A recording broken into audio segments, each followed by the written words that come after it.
ಹಾಂ sir, okay. ಪ್ರಕೃತಿ ಹೆಚ್ಚಾಗಿ ನಮಗೆ ಖುಷಿ ಕೊಡಲಿಕ್ಕೆ ಬೇಕಂಬಷ್ಟು ಅವಕಾಶಗಳನ್ನು ಕೊಡುತ್ತೆ.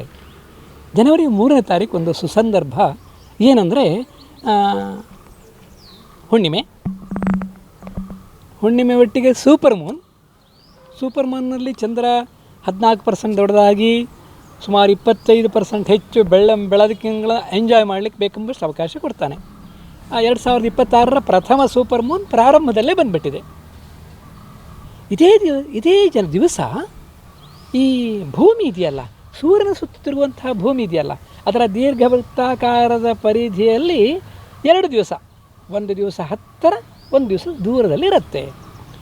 ಜನವರಿ 3 ಭೂಮಿ ಸೂರ್ಯನಿಗೆ ಪೆರಿಜಿ ಅಂತ ಕರಿತೇವೆ, ಸಮೀಪದ ದೂರ.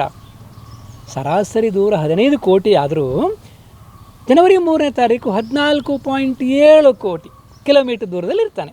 ಸುಮಾರು 30 ಲಕ್ಷ ಕಿಲೋಮೀಟರ್ ಹತ್ತಿರ ಬಂದಿರ್ತಾನೆ ಭೂಮಿಗೆ ಸೂರ್ಯ. ಅದೇ ಜುಲೈ 6ನೇ ತಾರೀಕು ಅಪೋಜಿ ಅಂತ ದೂರದು, ಅದೆಷ್ಟು 15.2 ಕೋಟಿ. ಹೀಗಾಗತ್ತೆ. ಜನವರಿ 3ನೇ ತಾರೀಕು ಸೂರ್ಯನೂ ದೊಡ್ಡದಾಗಿ ಕಾಣ್ತಾನೆ. ಸೂರ್ಯಾಸ್ತದಲ್ಲಿ ಭಾರಿ ಖುಷಿ ಪಡ್ಬೋದು. ದೊಡ್ಡ ಸೂರ್ಯ, ಕೆಂಬಣ್ಣದ ಸೂರ್ಯನ ನೋಡಿ ಎಂಜಾಯ್ ಮಾಡ್ಬೋದು. ಹಾಗೆಯೇ ಪೂರ್ವದಲ್ಲಿ ಅದೇ ದಿವಸ ಹುಣ್ಣಿಮೆ, ಅದರೊಟ್ಟಿಗೆ ಸೂಪರ್ ಮೂನ್, ಚಂದ್ರನು ನಾನು ದೊಡ್ಡದಾಗಿದ್ದೇನೆ.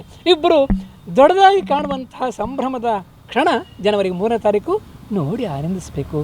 ಪ್ರಕೃತಿ ಕೊಡುವ ಅವಕಾಶದಲ್ಲಿ ಮನಸ್ಸನ್ನು ರಿಲ್ಯಾಕ್ಸ್ ಆಗಲಿಕ್ಕೆ ಬೇಕೆಂಬಷ್ಟು ಅವಕಾಶ ಪ್ರಕೃತಿ ಕೊಡ್ತಾ ಇರುತ್ತೆ. ನನಗನ್ಸುತ್ತೆ ಸೂರ್ಯಾಸ್ತದ ಹೊಟ್ಟಿಗೆ ಸನ್ಸೆಟ್ಟಿನ ಸೂರ್ಯಾಸ್ತ ನೋಡ್ತಾ, ಚಂದ್ರೋದಯ ನೋಡ್ತಾ ತುಂಬ ಖುಷಿ ಪಡ್ಬೋದು. ಖುಷಿ ಪಡಿ. ದೇಶದಲ್ಲಿ ಯಾವ ಭಾಗಕ್ಕೆ ಅಂತ ಉಂಟಾ? ಏನಿಲ್ಲ, ಇದು ನಾಳೆ ಇದು ಯಾವ ಭಾಗಕ್ಕೆ ಅಂತ ಏನಿಲ್ಲ, ಎಲ್ಲಿ ಎಂಜಾಯ್ ಮಾಡ್ಬೋದು.